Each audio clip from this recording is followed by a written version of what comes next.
But you've got two options. You've got to cancel the event, but you're still going to have to pay £12,000. There's already a crisis when it comes to like less jobs.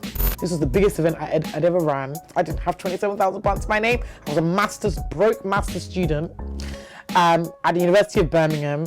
My grandmother was dying. What does collaborate selfishly even mean? We had a lot of sponsors like agree. I'm not even going to call them out because I don't believe in cancel culture. Tell me how you got from hair to tech.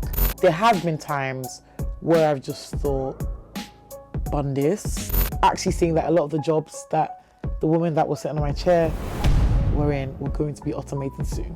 You know, like in business, we don't talk about how you have to lose sometimes before you gain. That led us to our first six-figure contract. Thank you in advance for listening because it means that my confidence grows. Thank you for subscribing because it means that I get to share more. And thank you for commenting because it means that I get to listen to you. And thank you in advance for sharing because that's confirmation that we inspired you to inspire others. I pray that you enjoyed this episode as much as we enjoyed creating it.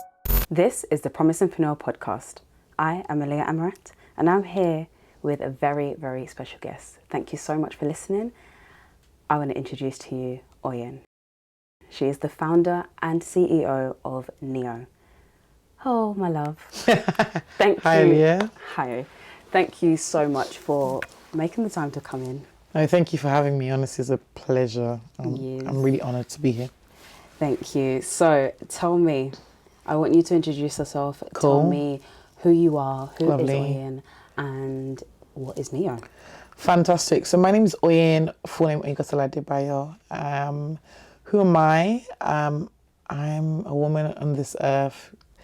I'm here to make an impact in whatever I do. I believe in using innovative tools to disrupt the face of culture. And I'm the CEO and founder of NIYO. So NIYO is a group of brands dedicated to economically empowering Black women to become builders and producers of high impact ecosystems, so including the tech industry, hair and beauty industry, and the fashion industry. So we're made up of like three brands at the moment. Sorry, I'm thinking about the fourth brand. It's coming. We're made up of three brands. One of them is NIYO Network, and NIYO Network is our training ground. So we train Black women in tech and in hair and beauty to be able to get into the tech industry. We have clients like Goldman Sachs, KPMG, some government departments and the likes, as well as some of the ladies from that bootcamp actually then end up in our other brands like the NIYO Hair and Beauty brand, which is an e-commerce platform all about promoting healthy hair for Black women. And then we've got NIYO DAP, which is an NFT platform that allows users to be able to mint pictures of their favorite brands, creators and influencers and get those products as real products rather than just a JPEG. So yeah, that's NIYO, and that's me. But there's so much more about you, isn't there? Yes, right, in terms of other things I do, so I serve as a trustee for a few charities.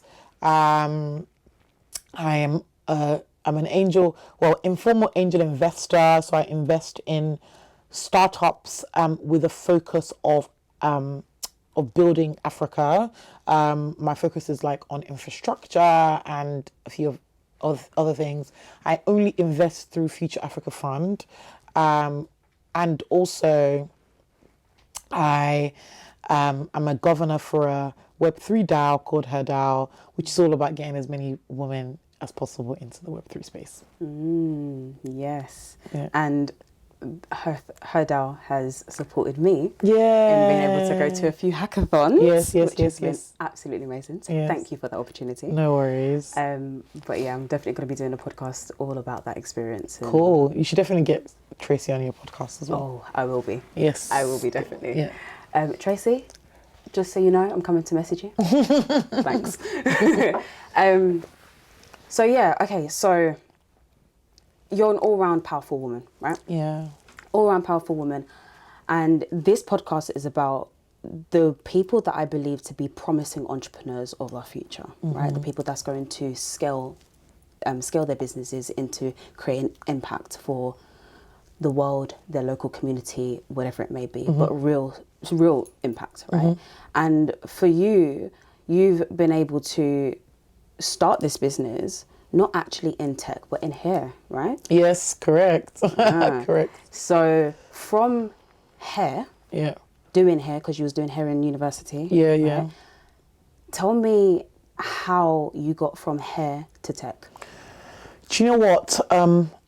From like a young age of 8, I've always wanted to change the world, and I wanted to see. My focus was really on putting people at the center of growth. So I like to do a lot of listening. So a lot of the brands that we created is because of how I've listened. So I was doing hair, because it was a thing that I kind of could do. And I used to have lots of conversations with a woman that will sit on my chair. I mean, if you're braiding your hair, you're there for like 7 hours. Yep. So you have to talk. So yeah, like just talking to people, and then a lot of the women that will sit on my chair would tell me about their dreams and tell me about what they want to do. And I was like, wow. And I would advise them, and they would come back to me after their hair appointment. And then I was like, oh crap, I can't like help all of these women. I'm not qualified to, and all of that. Anyway, I decided I'm going to start running events to support these women who would sit on my chair. And it's interesting because as I was doing that over the years and doing those events, the events were called Beyond Hair, because it was beyond your hair, right? Yeah, of course. Yeah. As I was doing all of that, I realized that I'm actually an economist by training, so I actually studied economics to a master's level. So like doing a lot of research on poverty, doing a lot of research on economic empowerment for women, I realized that technology was like an important tool that we could not miss out if I wanted to economically empower Black women, right? And so yeah, that's kind of how I found it, and that's kind of how we got into tech. And I can't, not, essentially put my faith has been such a massive part of my journey into like where we are right now. Everything I've done has been from a place of prayer, because I'm a Christian. So like, I really take everything back to God. So yeah, that's pretty much kind of like how we got here, and why is tech important for us, and why is it going to be a tool for economic empowerment? Doing some research and looking at the World Economic Forum, and actually seeing that a lot of the jobs that the women that were sitting on my chair were in were going to be automated soon. And actually, why don't we get those women whose jobs are going to be automated to become builders of the automation themselves? And so that's how we got here. Well, that's powerful. Thank you. That's powerful, because the fact that it's inevitable that these jobs they're going to be non-existent soon, right? And the fact that honestly, even now, I feel like there's a lot of people that don't actually understand or don't want to come to terms with the fact that a lot of jobs will be gone. Yes. Yeah, eventually. It's already starting already. Anyway. Exactly. So the fact that there's going to be jobs that's going to be missing. Yeah. How do you then sustain yourself? How do you then live? Right. Yeah. There's already a crisis when it comes to like less jobs as it is. Yeah. So what's your mindset when you first started? What was your mindset when starting the business? Did you always know that, you wanted to change the world at a very young age? Cool. Yes. But did you know when you first started that, because you've been doing this, 3 years? So we've been established for 4 years, and I've been running these passion project stuff. That's what I'll call it. For around like 12 years. So okay, cool. So while she was in uni as well, yeah. Of course, yeah. All right. So did you know, like, at what point in that journey did you say, yes, this is exactly what I'm going to do? I know, like, we're moving from events into technology, and what I'm going to start building. Like, when did that happen? Yeah. Was there a trigger for that? It never felt like a pivot, because it wasn't, because it was about serving a community and making sure that we had solutions that serve the community. right? So that's why we're not just a tech. Well, we are. Everything we do is based upon innovation, which obviously technology is that. And when I'm talking about technology, I'm not talking about software. I'm not talking about, new technologies. I mean, ICE is technology, right? So we're anchored by innovation, and everything that we do lives and breathes that. When did I decide that actually we were going to now actually look at this fear?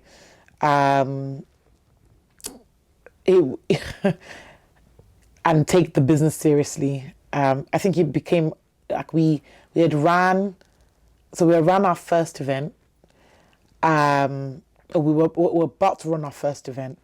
80 women registered. We had lots of sponsorships. All of them in kind. None of them paid us any money really. I was really using my own money, which was honestly a blessing at the time. And the people were asking for more and more support, and I was like, okay, there's an opportunity here. So that's why I decided to set up the company. So that's quite interesting. So you didn't just set out and say, yeah, I'm just going to start a business and just make up a business and like in your own head and say, let me go out there and run this. It was, you decided to do something based on a passion project. Yeah. People came, people asked questions, people wanted more. Yeah. So then you built a business based on traction. Yeah. Not because I actually want, speak to me at 16, I was not trying to be a businesswoman. I was trying to be a politician, actually. I was trying to become like your Ngozi Okonjo-Iweala's economic advisor for Nigeria. The idea was that I was going to do a degree in PPE. Like that was it. There was no going back. Yeah. And then for some reason the traction, there was just a lot of traction. So I think that's quite interesting because a lot of people, what I generally find now is because I do some business coaching on the side, and people would come to me based on, because we have similar kind of background. I started within doing with doing beauty, yes, and having salons. So a lot of people would kind of make up a business in their head and say, yeah, I'm going to go out there and do this business, and not have a clue whether it's needed, wanted, requested, nothing. Yeah. They just say, yeah, that's it. I'm a businesswoman. I'm starting. This is what I'm going to do. And I'm like, what are you talking about? Yeah. Like, have you spoken to your who's your potential customer? Yeah. Oh, well, anybody. Huh? Who's anybody? Yeah. Like, Harry, that's from, I don't know, Cambridge, and like you're doing a hair business, but Harry from Cambridge, that is like doing the economics major is your customer, yeah? Yeah. Oh, well, yeah, he might need braids. No, it doesn't work like that, right? So that is, honestly, it jars me. It really jars me. Like it does when I find young people say, yeah, I'm going to build this business and just not care too much about whether it's needed or wanted, right?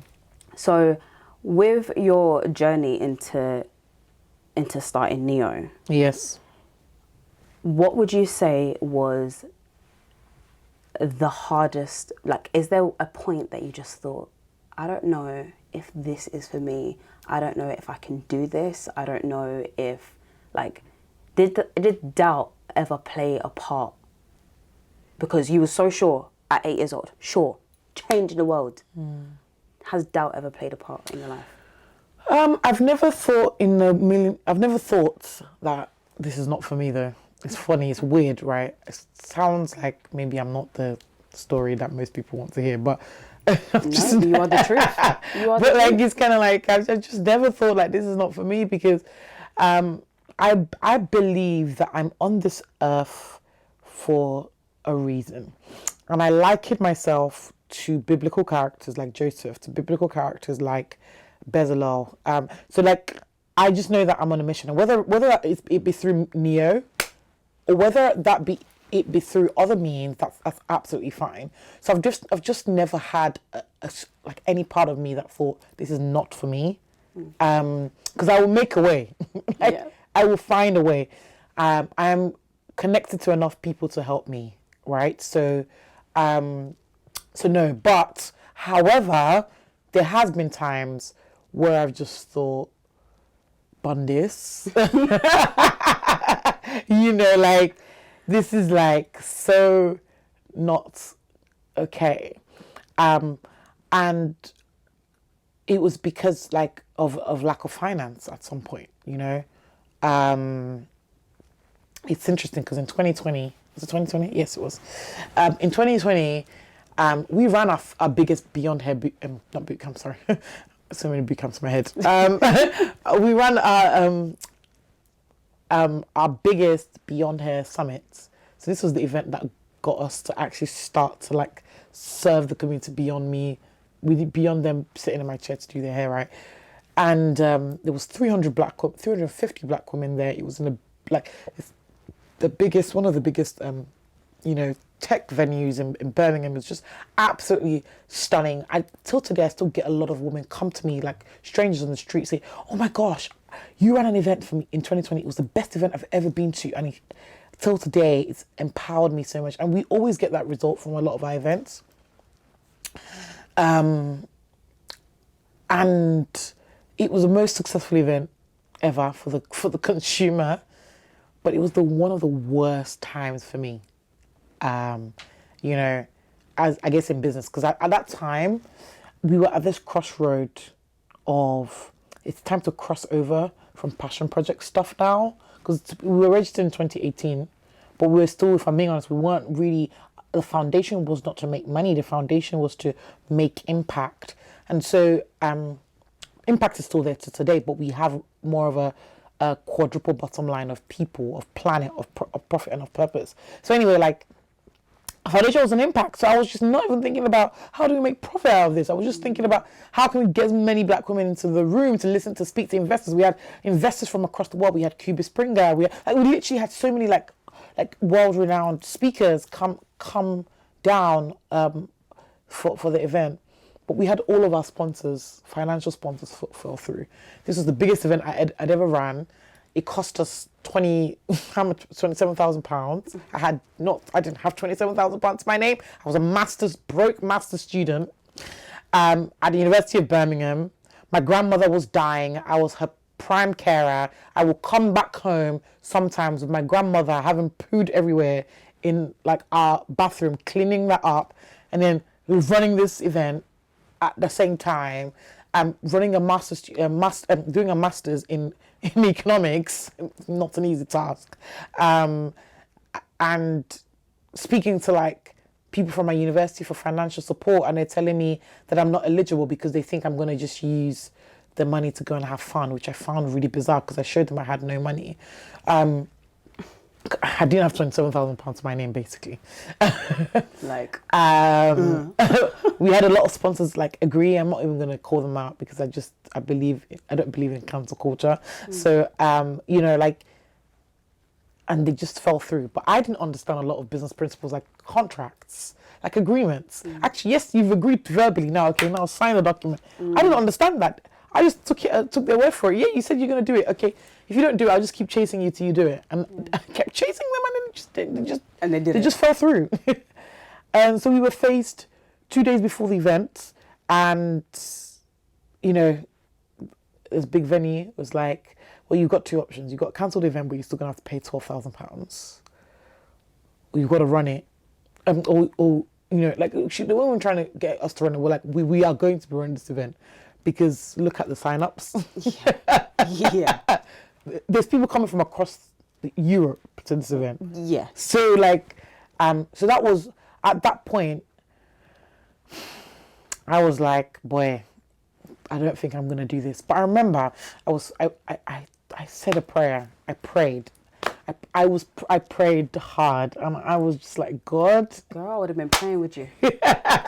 I was like, God, like, you put me here. I didn't put myself here. Lord, help me. I need some sort of intervention.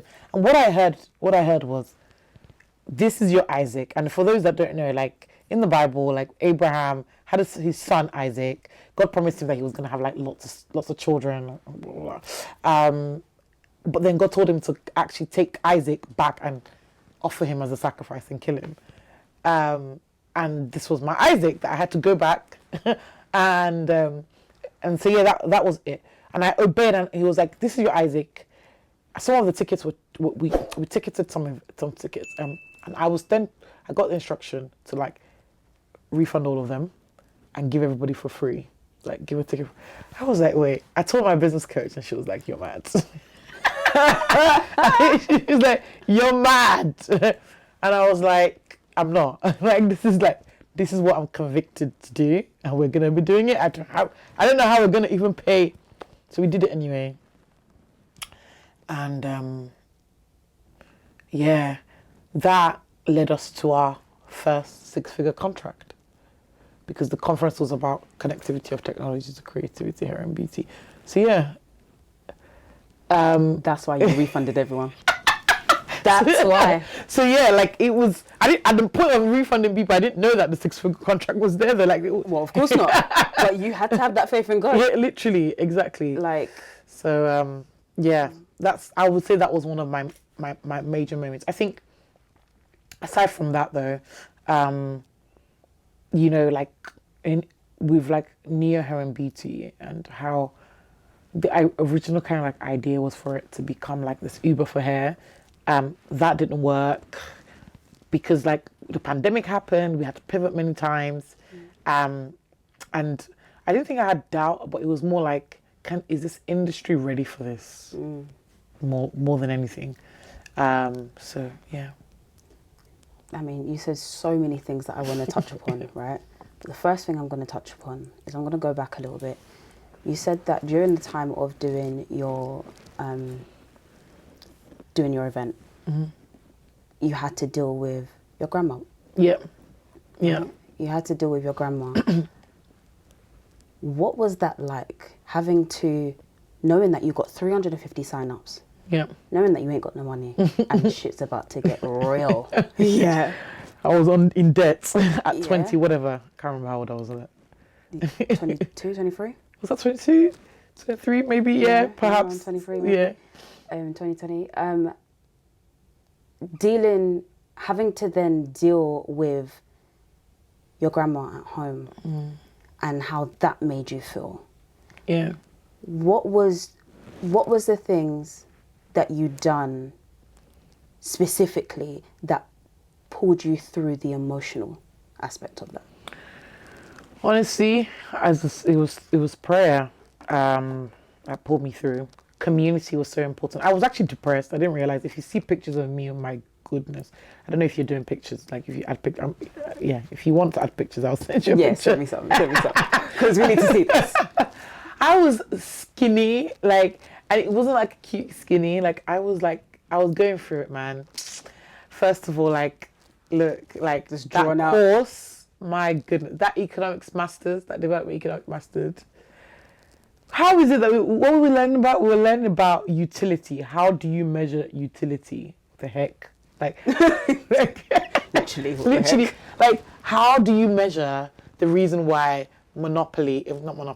McDonald's, like monopoly power between McDonald's and Burger King, and measuring from a mathematical yeah, point of view. it was just like, oh my goodness. What on? No, okay, but I was doing all of that, and coming home to my grandmother was tough because I loved my grandmother. She was so awesome. Like she brought me up, but just to see her like hallucinating, because like she was pretty much, that was hard. It was very hard. I held a lot of bitterness towards my other family members. You know, I'm so glad I've worked through all of that now. But yeah, it was very, very hard, very difficult, very, very difficult. I can imagine. I'm sorry that you had to go through that. Yeah. I can just imagine. Yeah, it was crazy. Yeah, literally. So you touched upon you being able to do the event, even though you didn't have the sponsors. Yeah. Yeah, bond them. Sorry. I mean, run them. Yeah? We won't mention who they are. No, There's no cancel culture here. We shan't. Yeah. We shan't say names. However, run them, because how dare you? And really and truly, look at you now. Literally. Do you know what I mean? Literally. I think one of them contacted me the other day. And I Oh yeah, ignored bun you. Sorry. No cancel culture. But that feeling of not having the money, them. Yeah. how the heck did you pay for it? Oh, that's a good point. Do you know what's funny? We were paying speakers, like I literally had to, like, it's important to have a community, you know, like a community of people who will ride for you and who will be there for you. Like, I literally got, like, my pastor to, like, donate, like, £400 or something to pay for, like, hotels. Like, just literally scrapping everywhere. Like, I got, like, an emergency, like, credit card, you know, and they could only give you a maximum of £1,000 because the company wasn't turning over that much. Like I emptied the bank. Like, literally, it was a bunch of things, but we didn't end up paying it all off until that six-figure money came through. To be honest, it was so luckily we just had the venue to pay for like after the boot camp. Sorry. So everyone else could After like the event. wait for 30 days. You can like tell them, send your invoice. It'll be done within 60 days. Yeah, but the thing is, I didn't understand these principles back then, though. Like, I just Okay. paid people like straight away, because I don't know. No, but that's a good point, because a lot of people don't actually realise that when you are running a business, you have the scope to turn around and say, okay, cool, send me your invoice, Yeah. and it will turn around within the next Yeah, 60 to 90, even 120 days. And ain't no one saying nothing, because that is business principles, It is, right? it You can is. actually allow yourself a little grace, breathing yeah. period. But some of the speakers wanted upfront costs, upfront money though. That was their terms. Okay, yeah. And we were too small to be like, nah, this is our terms instead. Of I mean, now we have that ability. But I feel like, yeah, that's kind of like what we did. So when you say community, you said you just pulled through with like people, with people. Was that like your friends, family, yeah. Yeah. If you're enjoying this podcast so far, this is only going to annoy you if you're a hater. Click subscribe, click follow, and drop a quick comment. And if you've done all of those already, then send me a 5-star review, because honestly, it's the only way we survive on the internet. Thank you. Friends, family, mentors, trusted people. I went back to my university and basically asked, like, by the way, like, I kind of need money for that event that you sponsored last. Like, a bunch of things. Like, we just pulled through. Yeah. And that's so, I think, you know, like in business, we don't talk about how you have to lose sometimes before you gain. You have to sacrifice. And that taught me about sacrificing.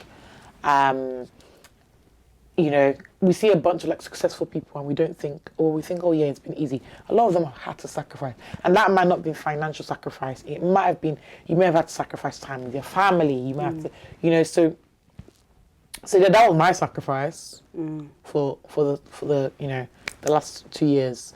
And I'm still sacrificing some things till today, but you know, that was a really big one. You know, in the grand scheme of things, 27K is nothing to me today in terms of like, we would actually give that 27K to somebody to run their own event, which is just mad, like, to think about it, you know, but like, but the fact that that small seed for me and I was obedient and look at where we are today is, you know, it just shows you the principle of actually going by your convictions, to be honest. 100%.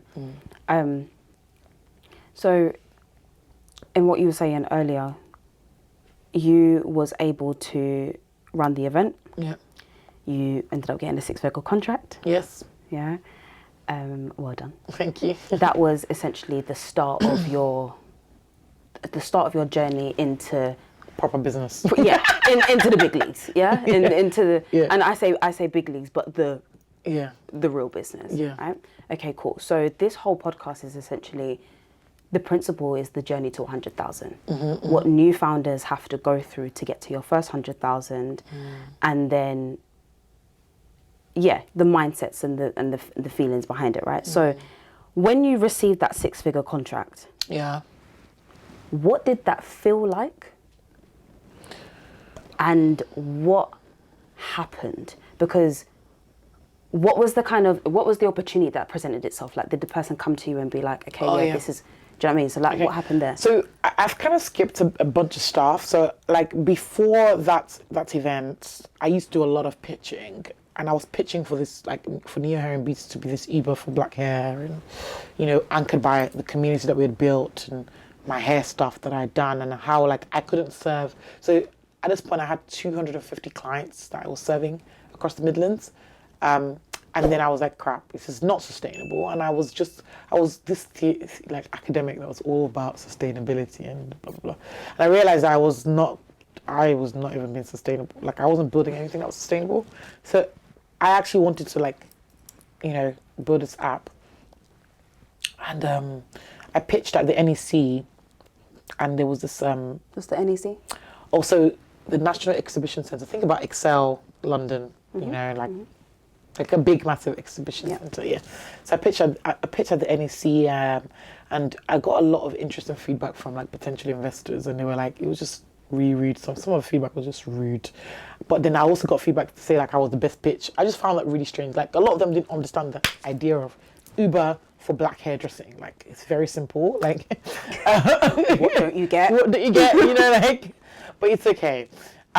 Anyway, there was a man there that just kind of like apparently had a conversation with me. I'm really bad with like remembering conversations that when I'm in a specific zone, I'm really bad at that. So anyway, like, he took my email and then put me on his mailing list. And then he was like, hi, Oyin. I can see the work that you're doing for black women. Apply for this. What? And it's interesting because around that time, I prayed about the theme for, the event, and it was about the connectivity of digital technologies to creativity, hair and beauty. And the kind of proposal invitation was digital bootcamp specifically for black people. And I was like, okay, cool. So it wasn't actually in what you was doing at all? It wasn't hair and beauty. It was, but then I was planning that actually in that event. So those events were like this kind of like launch pad. So it was like this little tiny mini accelerator program that would allow you to launch. So like I already had planned that in that event we were going to have a coding class. Right. So, and we ended up doing a coding class. There was about 50 ladies there. Now we what's the word? We essentially kind of like, I applied for it, and I spoke to the company Coding Black Females, run by Charlene Hunter. That, oh look, we've done a coding class. Like, do you know what? Like, a lot of the ladies, there was about 50 ladies in that coding class at the event. Why don't we just like go for this like together? I had no clue about how to run a coding boot camp, and then she was like, yeah, let's do it. And she had a dream as well to run coding boot camps. And I was like, yeah, this is opportunity. So we bid it together, with NIYO like leading on the bid. And we won. We won one of the best applications, apparently. It was interesting because, one of the guys by the way, it was kind of like, the bid was from the West Midlands Combined Authority, which is like an equivalent of the Mayor of London. Okay, yeah. In Birmingham. And the guy was like, brilliant proposal, like, you've got it, you just need to, I think I applied for like 600K to do, so I wanted to do coding, I wanted to do a software engineering boot camp, a blockchain boot camp, I wanted to do so many different boot camps, but they were like, why didn't you reduce the scope to just the coding, and then we'll give you a fraction of that, and then how did it feel? I just felt, I felt like it was coming. It's weird, like even before then, but I was like super, super elated and thankful. Not because of the money, but because of, wow, Oyin, like that research paper that you wrote for your master's degree is actually gonna happen. like you actually used your university degree. Like, that's the difference. Literally, like, you are actually gonna see black women in tech. My goodness, that was like big for me, right? And then let's not stop there to think a bunch of our ladies are in working at KPMG, working at London Stock Exchange, working at large corporations as well as startups who are changing things are just awesome. And the fact that as well that we're able to deploy women from our network into like head out to go to hackathons and see them win prizes. That's I it for won me. one. She won one. She Like won one. non-technical founder, and I'm winning at hackathons. Like, didn't even know I could even attend a hackathon before. So yeah, it's clear to see that you're doing something right. Yeah, I'm a product of that. Yeah. That's amazing. Thank you. Honestly, that's amazing. But I just want to pick out there the actions that you took. You was consistently pitching and talking about your idea. Yeah. Do you know how many people don't talk about their idea? Yeah, they just hide it, right? Yeah. Like, keeping quiet. What are you keeping quiet for? Who's gonna know? Everyone needs to know. Everyone needs to know because you didn't even realize that you spoke to this guy and he's randomly messaged you, sent you an email with an opportunity. Yeah. Like that in itself is wild, right? Yeah. But then at the same time, it's actually not even wild because that's what happens. That's actually what happens. The more you speak, you just don't know who you end up impacting. So that's amazing. Oh, Oyin, honestly, I just get so inspired when I speak to you. What do you think there's a lot happening for NIYO, right? Yeah. There's so much happening for NIYO. What do you think is your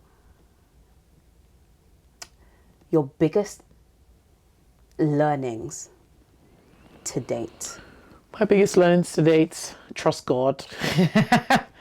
Honestly, I can't even make that up. That's the first thing.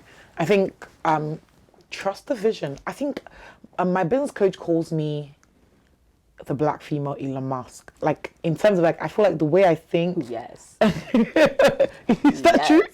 Maybe, okay. So like, no, like that's one. And I think it's kind of like, I really like, I think at lightning speed. Like that's what the team calls me, the CEO that thinks at lightning speed. But also, actually, there was a time, and it's interesting. We always go through this kind of like phase in NIYO where it's kind of like I elevate a vision, and then someone's like, "Well, we can't do that." So, like, actually, how do you now manage that change? I'm always learning about managing change and removing sentiment, but also never losing your empathetic nature as a leader. I'm quite an empathetic person. I feel quite strongly for people, but also knowing how to manage that, manage the fact that you need results, but also manage the fact that people are people, you know, and how do you like manage all of that? That was one of those things. Another learning, oh my goodness, this is a big learning. And if you're a businesswoman, please listen very clearly to it. And I feel like I wish I knew. I knew it. You know my gut. You know you have that gut feeling. Yeah. I had a gut feeling, but I had to like rebel against my gut feeling to then realize actually you should not do that again. You were right. That gut feeling was right. Never ever like wash down your brand in order to kind of in order to like you know, work with a company, you know, that may not even help you like elevate what you're trying to do. So imagine like CREATALAND, for example.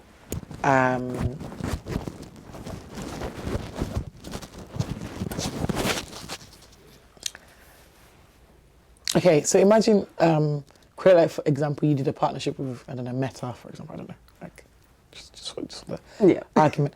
Make sure that you actually look at how is this going to add value to CREATALAND, you know. We've done a lot of partnerships with companies where let's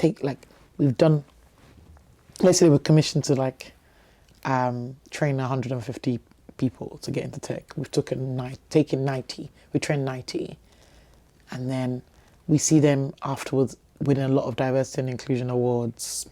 Where's that coming from? But they were not getting acknowledgement from it. The contract terms are not really favourable. We're making a loss. I'm having to spend so much money, and actually we're not you know, we're not making a profit. So build things. Don't be afraid of collaboration, but collaborate selfishly. Is my that sounds really like not fancy and quirky. No, that's it's facts. Yeah, literally collaborate selfishly in terms of like you have to be stubborn with your vision, and you have to be protective of your vision, and collaborate selfishly. Like I don't want to talk about it, but anyway, yeah, that's one of my key learnings. I think that is something that is not spoken about. Yeah. That's not spoken about at all. Like, what does collaborate selfishly even mean? I mean, I get it. Do you know what? Like, my nature as a woman is to collaborate unselfishly, but I've realized that the world of business does not work like that. Exactly. Like, I genuinely want every single one of us to win. And, like, honestly, that is, like, at the core of me.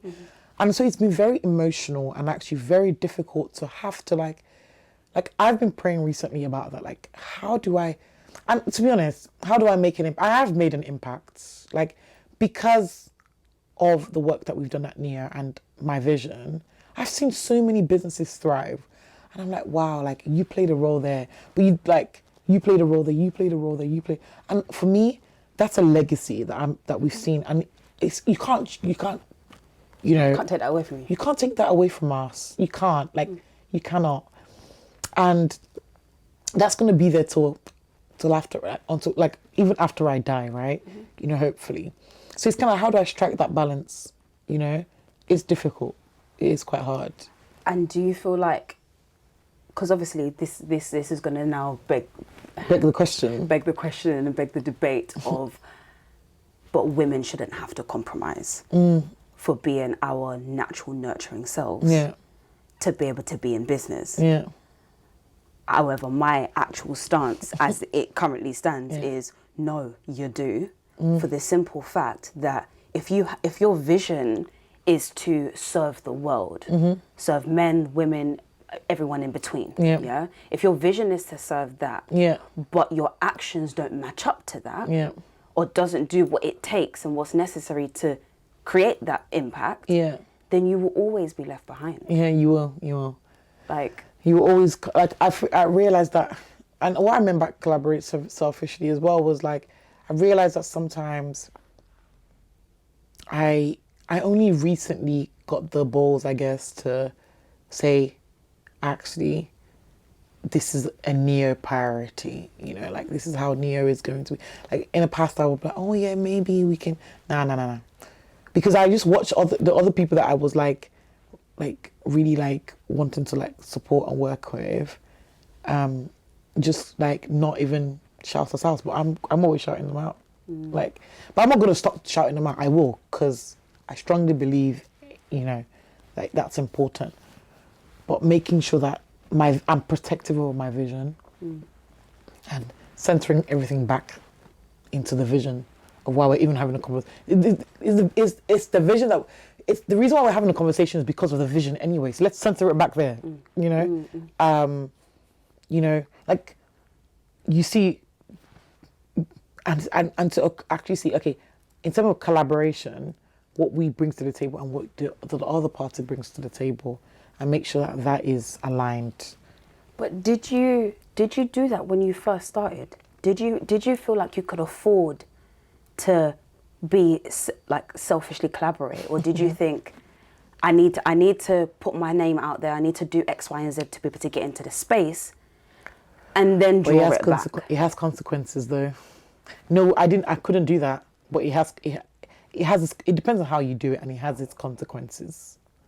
If you do it with the brand in mind, like you have your own brand and you put your brand name out there, then that's okay. But if you do it and then create something else, then it causes a bit of confusion. Right, okay. Does that make sense? Yeah. Let's say you've got, like, Create a Life, and let's say you want to collaborate with Meta, and Meta was like, oh, let's call the project, I don't know, something else. Red space. Red space. I don't know. Right? We're in the red room, so. Red Space. Red Space. You know, everyone's gonna know you for Red Space because Meta's a big company. Right. Does that make sense? And like you're like, actually no, we're here because of Create a Life anyway. So that's what I'm trying to say. Yeah. It's really important to be stubborn with the vision and stick to that. And that's a mistake that I made. So yeah. That's interesting. So do you feel like there was past experiences that you could have been in a different space had your name been on certain things? Yeah. And had you not compromised on I mean, I created the new names anyway, so it's not, it doesn't take away from anything, but it dilutes the brand because it's not the brand name. Right? Yeah, of course, I get that. That's crazy. Yeah. Honestly, be selfish, because at the end of the day, my reservation to doing collaborations sometimes is that with bigger brands is that they often have the power and they have the scope to just pull. So I'm at the space that I'm at now, I'm okay with just them pulling and be like, okay, yeah, see you later, sling a rook. However, somebody that's not as kind of steadfast in their vision and their beliefs and what they want, and they're kind of floating, right? Yeah. How would that person then navigate that? You have to be, if you're okay with floating, you have to be okay with the consequences of floating. Do you understand? 100%. 100%. Do you know what I mean? There's so many. No. So that just very quickly. But I say that all the time. If you're going to do something, so say you're with a partner, you get into a relationship, and the partner cheats on you, and you decide to take them back. Be okay with the fact that you don't trust the man or trust the woman after the fact. Yeah, absolutely. Like, be okay with that because you decided that. Yeah. So yeah, that.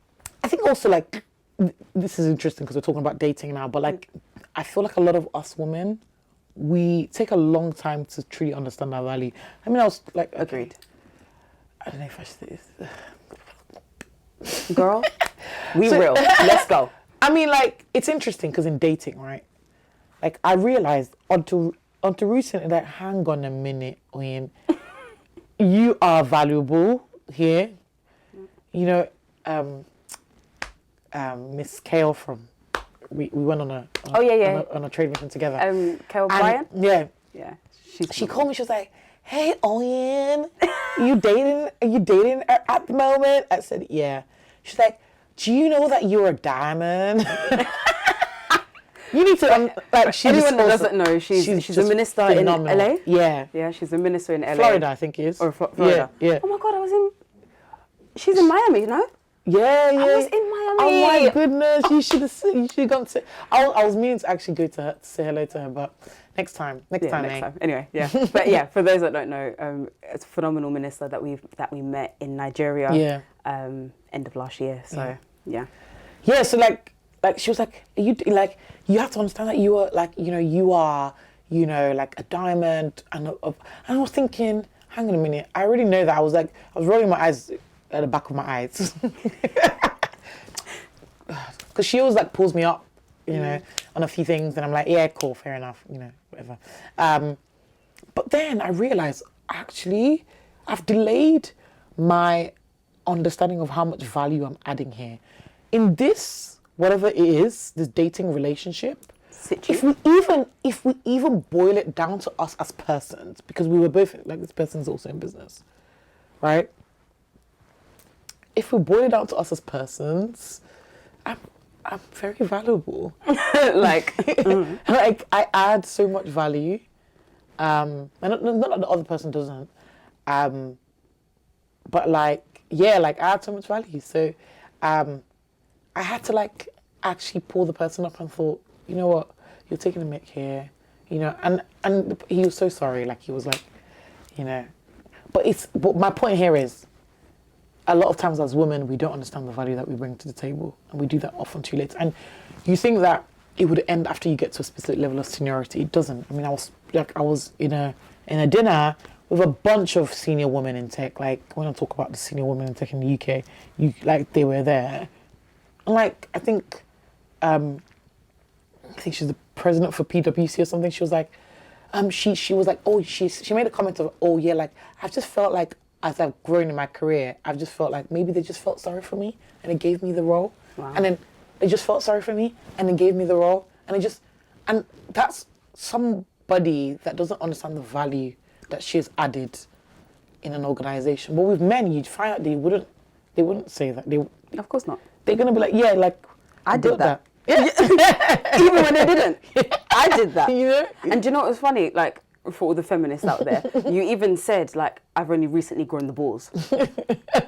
Like, literally. I've only recently just grown the balls. Like, as a female, as somebody that identifies as a female, to even say, we have to grow something that a man holds. It's interesting. To be able to have the authority to say what you're saying with balls.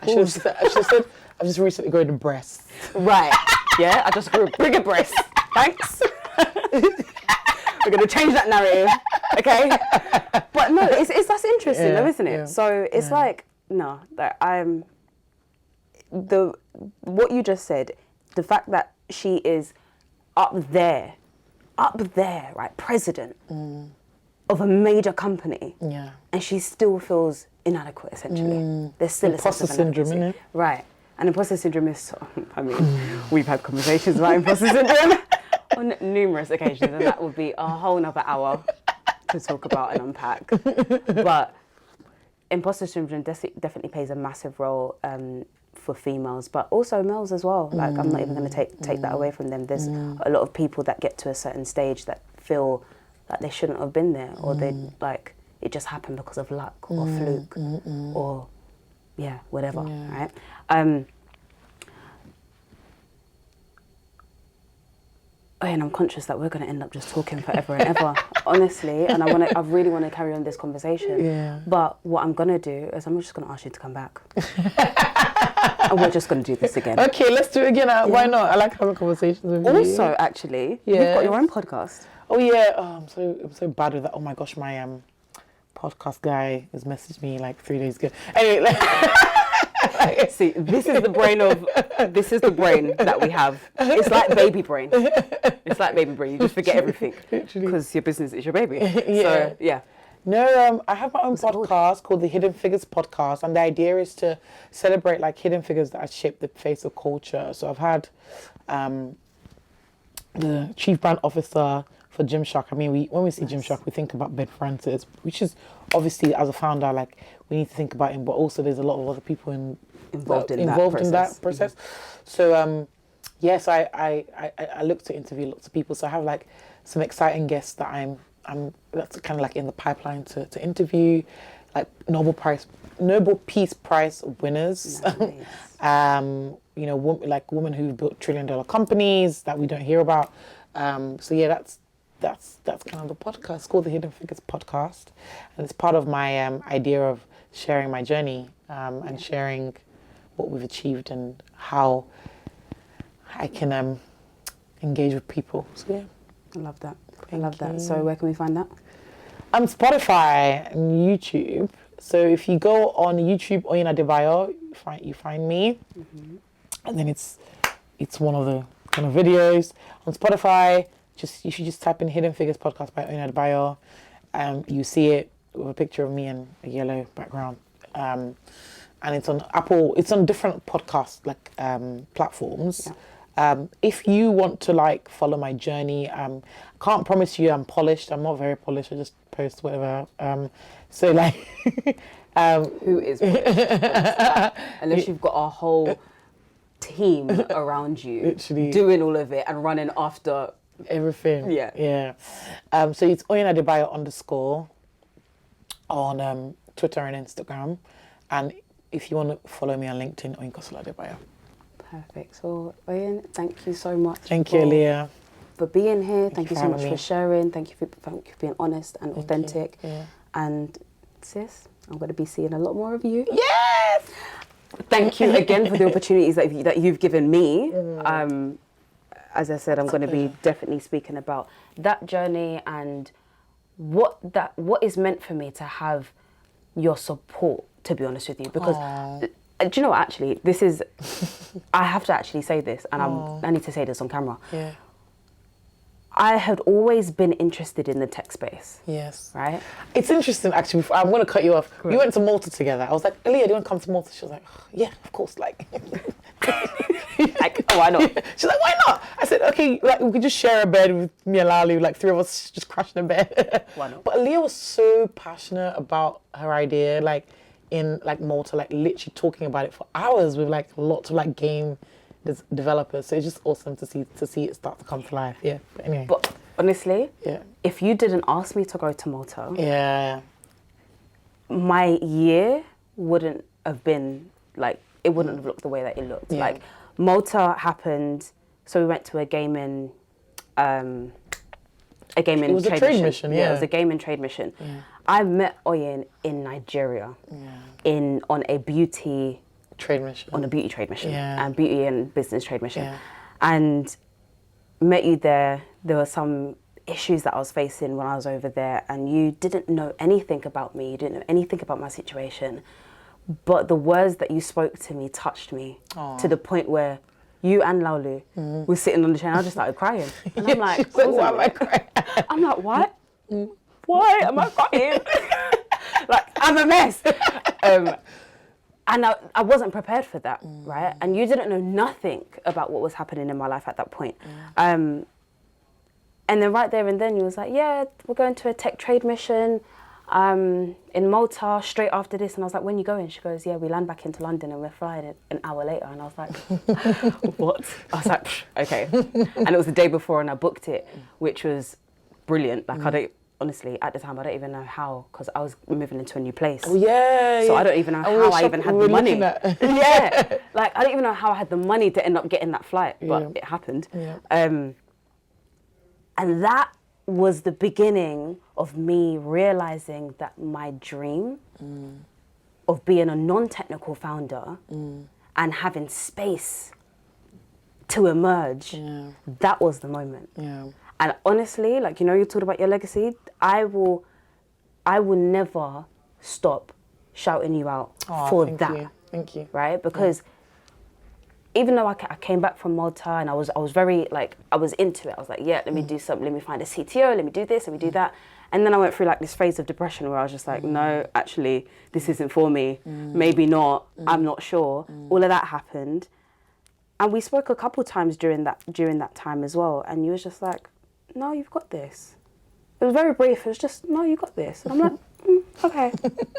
Yeah, I got this. And then about,